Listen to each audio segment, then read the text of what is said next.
Good afternoon, everyone. This is Dr. Kiran Sarode from JR3 from Kasturba Hospital, Sevagram. I hereby going to present a case of neuromyelitis optica. So my patient, 27 years old male, known case of multiple sclerosis, presented with chief complaints of diminution of vision in right eye since 8 days that was sudden in onset and progressive in nature. There was history of weakness in all 4 limbs with history of difficulty in urination. The clinical examination of the right eye was the visual acuity of the right eye was a counting finger 2 meter with projection of rays accurate in all quadrants. Extraocular movements were noted that was full and free in all direction of gazes. Pupil was 3 to 4 millimeter with a relative afferent pupillary defect. The fundus of the patient was dilated and the findings were disc was normal in size, shape and color, margins were ill-defined, CD ratio was 0.3:1, arteriovenous ratio was 2:3 with background normal and foveal reflex was present. The MRI of the patient was requested with MRI spine showed poorly delineated longitudinal extensive altered signal intensity areas extending from spinomedullary junction to cervical spinal cord up to C5 vertebral level with mild cord edema, mostly of inflammatory etiology. MRI brain and orbit of the patient showed few punctate signal areas in bilateral periventricular white matter and bilateral centrum semival, likely suggestive of demyelination.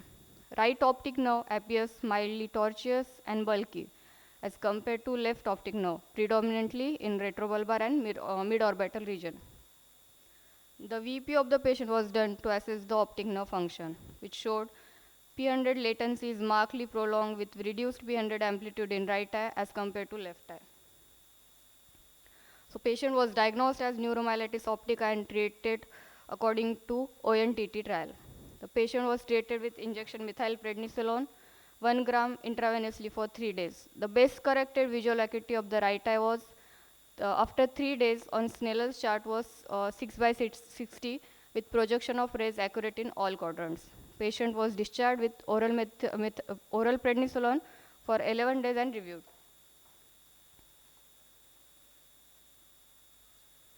Neuromyelitis optica spectrum disorder is an uncommon antibody-mediated disease of the central nervous system.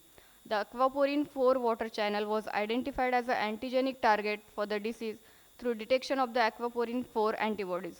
More recently, another antigenic target, myelin oligodendrocyte glycoprotein, has been identified in patients with neuromyelitis optica spectrum disorder. For myelin oligodendrocyte glycoprotein antibody disease, the female to male ratio is approximately close to 1:1 in contrast to aquaporin 4 antibodies, which was 9:1. The prevalence of neuromyelitis optica spectrum disorder is approximately 0.3 to 4:4 per 1 lakh people. It is seen more commonly in females and younger patients. Our patient belonged to same age group but was male. The feature of neuromyelitis optica can present in patients with multiple sclerosis at the same time, or it can be separated by many years. So the conclusion of my study was optic neuritis treatment trial has changed the practice patterns of ophthalmologists and neurologists worldwide and improved the care of many patients with optic neuritis. Thank you.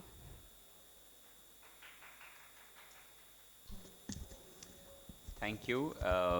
Just remember that the ONTT was for multiple sclerosis and optic neuritis in association with that. And while we are using the same treatment when we are talking about NMOSD and MOG, the ONTT actually did not, at that time when the ONTT was done, we did not know about the existence of MOG and NMO. So yes, we need to identify NMO MOG more aggressively because of their poorer outcomes, as a previous study has also shown. So thank you. I think that was a very, very nice case, and I'm showing the importance also of the MRI spine that can help us in picking up patients with NMOSD. Thank you.